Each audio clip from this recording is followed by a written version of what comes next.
మన vintage collections, Kadambari collections, పూర్ణిమ prints లో ఎంత కొంటే అంత ఉచితం.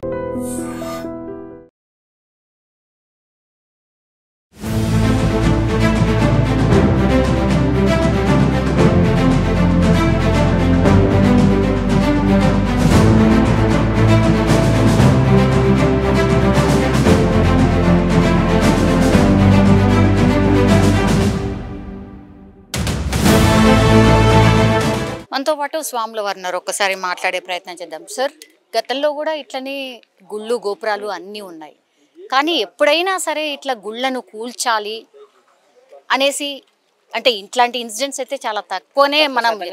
అండ్ ఇంకోటి ఏంటంటే రోడ్డు మధ్యలో కూడా చాలా దేవాలయాలు మస్జిద్లు ఉంటాయి, వాటిని టచ్ చేయట్లేదు. వీటిని ఎందుకు మరి అంటే ఇప్పుడు మీరు మాట్లాడే విషయ వివరణ తీసుకుంటే అమ్మా, ఒక గుడి ఒక విశేష వివరణకు తీసుకుంటే 100 సంవత్సరాలు 80 సంవత్సరాల చరిత్ర అమ్మ.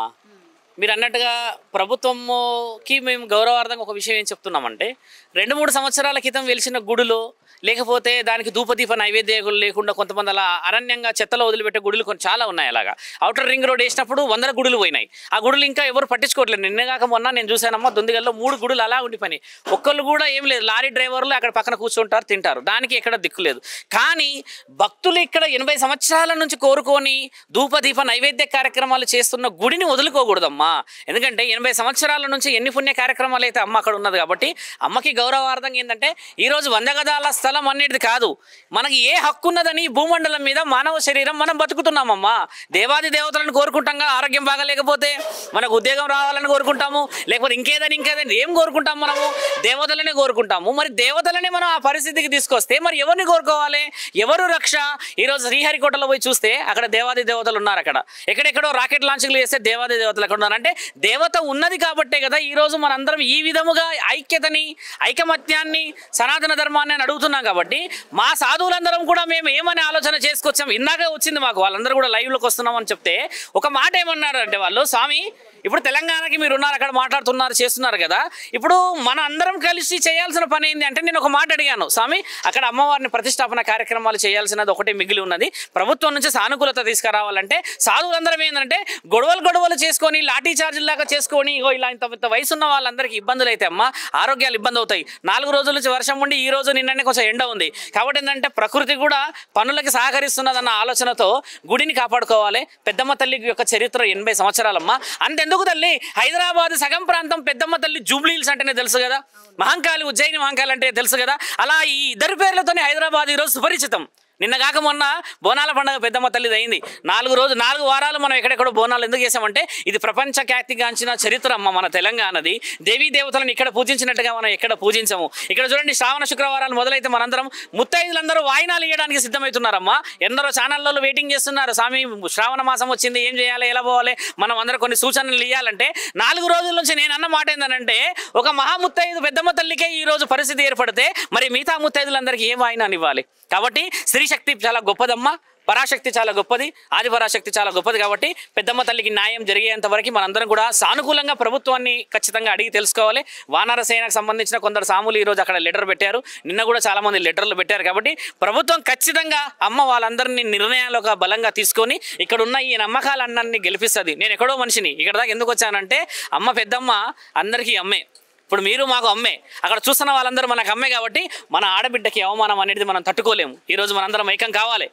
సాధువులందరూ కూడా ఏమంటున్నారు, గుడి ఖచ్చితంగా రావాలి, గుడికి సంబంధించిన విషయంలో మనందరం ప్రభుత్వం నుంచి అన్ని లెటర్లు పెడదామంటే మేమంతా చాలా చాలా చాలా అఫీషియల్గానే వెళ్ళాం. ఎందుకంటమ్మా, గొడవ చేస్తే వచ్చేది కాదు. ప్రభుత్వానికి కూడా మనందరూ బాధలు తెలిసేలా చేసుకోవాలి. ప్రభుత్వం చేతిలో ఎన్నో పనులు ఉంటాయి కాబట్టి 100 గజాల స్థలం ఇవ్వలేమా తల్లి, లక్షల కోట్ల ఎకరాలు ఎన్నెన్నో ఎక్కడో మునిగిపోయి ఉన్నాయమ్మా. 100 గజాల స్థలం ఇస్తే ఆ జగన్మాతకి ఎంత ఆనందము. తద్వారా నేనైతే నమ్మనమ్మా, అమ్మ ఇక్కడ లేదు అని అంటే 80 సంవత్సరాల నుంచి అమ్మ ఉండబట్టే కదా ఈ రోజున ఈ ప్రాంతానికి ఇంత విలువ వచ్చింది. అలా కాదని చెప్పమనండి, ఒక భక్తుని చెప్పమనండి. ఎక్కడెక్కడో గ్రామ దేవతలను ఎందుకు పూజిస్తాం? కళ్ళు సాగ వస్తారు, బెల్లం సాగ వస్తారు, యాటలు వస్తారంటే ఎన్ని కార్యక్రమాలు వాళ్ళు చేస్తే మనం ఈరోజు అమ్మలను మొక్కుతామమ్మా. పెద్దమ్మ తల్లికి కూడా గౌరవం ఇవ్వాలి. అమ్మకే మనం విలువ ఇవ్వకపోతే అమ్మ మనకు అన్ని విషయ వివరాలు తెలిసేలా చేస్తుంది. కాబట్టి జగన్మాతను కాపాడుకోవాలి. కారణ జన్ములందరూ చాలా మంది ముందుకు వస్తున్నారు. ఇక్కడ ఉన్న ప్రాంతవాసులందరూ సుభిక్షంగా, సౌష్ఠవంగా, ఆరోగ్యాలుగా ఉండాలి. నేను అనే మాట కూడా మరోసారి చెప్తున్నాము ఛానల్ ద్వారా కూడా. అమ్మని ఏ రోజైతే ప్రభుత్వ అధికారులు మనకి న్యాయపరంగా అప్పచెప్తారో, అప్పచెప్పిన రోజు మంచి రోజు చూసి 111 మందికి ముత్తైదులకి వాయినం కాళ్ళకి పసుపులు పెట్టి వాళ్ళకి గౌరవంగా నెత్తిలో పువ్వులు పెట్టేసి వాళ్ళ ద్వారా అమ్మకి అభిషేకం ఒకటి చేయించాలి. తర్వాత 1000 బోనాలు ఆ అమ్మకి తీసుకొచ్చి ఇచ్చి సమర్పిస్తే కానీ అమ్మ శాంతించదు. ఎందుకంటే శ్రావణ మాసంలో అమ్మకి అగౌరవం జరిగింది కాబట్టి అమ్మ కోరుకునేది, ఆడపిల్లలు కోరుకునేది ఒక చిన్న వాయినమే. కాబట్టి ఆ వాయినం నా తండ్రి పరమశివుడి ద్వారా, జగన్మాత పార్వతి ద్వారా అమ్మల కన్నా అమ్మ పెద్దమ్మ తల్లికి న్యాయం జరగాలని చెప్పి మా ఆలోచన తల్లి. ఇది బంజారా హిల్స్లో ఉన్నటువంటి ఒక ప్రైమ్ ఏరియా అనుకోవచ్చు. ఒక్కసారి అక్కడ చూడండి, this land belongs to government of Telangana. ఇందులోనే పెద్దమ్మ గుడి ఉండింది. పెద్దమ్మ గుడిని కూల్చే ప్రయత్నం చేశారు. ఇది యాక్చువల్లీ 12 ఎకరాల భూమి. అందులో కేవలం ఒక 100 నుంచి 200 గజాల వరకు మాత్రమే గుడి ఉండింది. దాన్ని టచ్ చేయాల్సిన అవసరం ఏముంది? 12 ఎకరాలల్లా గంత భూమి ఇస్తే అమ్మవారికి ఏం పోయింది అనేది కూడా చాలా మంది క్వశ్చన్ చేస్తున్న పరిస్థితి కనిపిస్తోంది. మనతో పాటు మల్కాజ్గిరి కార్పొరేటర్ గారు ఉన్నారు. అండ్ యూ కెన్ సీ 3 రోజుల క్రితం అయింది కానీ పోలీస్ వ్యవస్థ ఇక్కడ టోటల్గా ఇక్కడే ఉంది. ఎందుకంటే చాలా మంది వస్తున్నారు, వాళ్ళ అభిప్రాయాన్ని చెప్పుకుంటూ పోతున్నారు కాబట్టి కొంత సెక్యూరిటీ వైజ్గా కూడా పోలీసులను మనం చూడొచ్చు. ఒకసారి మాట్లాడే ప్రయత్నం చేద్దాం. ఏం సార్ ప్రధాన డిమాండ్ ఏంది? ఏం లేదు, ఇప్పుడు ఆల్రెడీ 70 సంవత్సరాలుగా ఉన్నటువంటి ఒక గుడి, దీని యాదవ సమాజానికి సంబంధించినటువంటి కొంతమంది కుల పెద్దలు ఈ టెంపుల్ని గత ఎన్నో సంవత్సరాలుగా లాభాపేక్ష లేకుండా నిస్వార్థంగా వాళ్ళే డబ్బులు పెట్టుకొని నడిపిస్తున్నటువంటి ఒక గుడిని, ఓకే, ఈ గుడిని సడన్గా కూలగొట్టాల్సినటువంటి అవసరం ఏమొచ్చింది అంటే, వెనకటి కాలంలో ఔరంగజేబు ఉంటుండే. వెనకటి కాలంలో ఔరంగజేబు, గజనీ, గోరీలు ఏ విధంగా అయితే భారతదేశం మీద దాడి చేసి గుళ్ళు కూలగొడుతున్నారో అదేవిధంగా ఈరోజు తెలంగాణ రాష్ట్రంలో కాంగ్రెస్ పార్టీ ప్రభుత్వం వచ్చిన తర్వాత కూడా ఈ విధంగా గుళ్ళు కూలగొడుతున్నారు. సికింద్రాబాద్ ముచ్చాలమ్మ గుడి కేసు కూడా ఇప్పుడే నేషనల్ హ్యూమన్ రైట్స్లో ఆ కేసు అటెండ్ అయ్యి వస్తున్నాం. బేసికలీ ఈరోజు ఈ ఉదంతము మళ్ళీ వరుస క్రమంగా ఏదో ఒక గుడిపైన తెలంగాణ రాష్ట్రంలో దాడులు జరుగుతున్నాయి అంటే దాన్ని ఆపలేని చేతగాని చవట ముఖ్యమంత్రి లేకపోతే ఈ రాష్ట్ర ప్రభుత్వం అన్నది మా క్వశ్చన్. ఇక్కడ ఈ ప్రభుత్వం ఇప్పుడు ఈ ప్రభుత్వ భూమి అయినప్పుడు ఎన్నో ప్రభుత్వములు వేలమేస్తున్నారు. మరి దీంట్లో ఒక 500 గజాల రూపాయలు మీకు ప్రభుత్వ ధర ఏదైతే మార్కెట్ ధర ఉంటుందో దాన్ని కట్టి మేమే కొనుక్కుంటామని చెప్పి మా స్థానికంగా ఉన్నటువంటి చింతల రామచంద్రరెడ్డి గారు క్లియర్గా చెప్తున్నారు. మేము కొని మేము ఆ ట్రస్ట్కి అప్పగిస్తాం ఈ భూమిని, మీరు నిజంగా ప్రభుత్వ భూమి అనుకుంటే అమ్మండి, ట్రస్ట్కి ఇవ్వండి, గుడి కోసం ఇవ్వండి, మేము డబ్బులు పే చేస్తాము. ఆ గుడి కట్టడం మా హక్కు. ఈ భారతదేశంలో ప్రభుత్వ భూమిలో ప్రభుత్వానికి అధినేత అయినటువంటి అమ్మవారి గుడి కట్టడానికి వీళ్ళకి వచ్చినటువంటి ఇబ్బంది ఏంది? ఈ 12 ఎకరాల భూమిని కాపాడండి, దానిపైన ప్రభుత్వానికి సంబంధించిన కార్యక్రమాలు చేయండి, దీంట్లో 500 గజాలను మేము కొనుక్కుంటాం, దాని గుడి కోసము మీరు కేటాయించండి అని చెప్తే ఈ రాష్ట్ర ప్రభుత్వం కానివ్వండి, స్థానికంగా ఉన్నటువంటి మేయర్ గారు కానివ్వండి, ఇక్కడ ఉన్నటువంటి ఎండోన్మెంట్ మినిస్టర్ కానివ్వండి, ఈ రాష్ట్రంలో ఎందుకు స్పందించట్లేదు?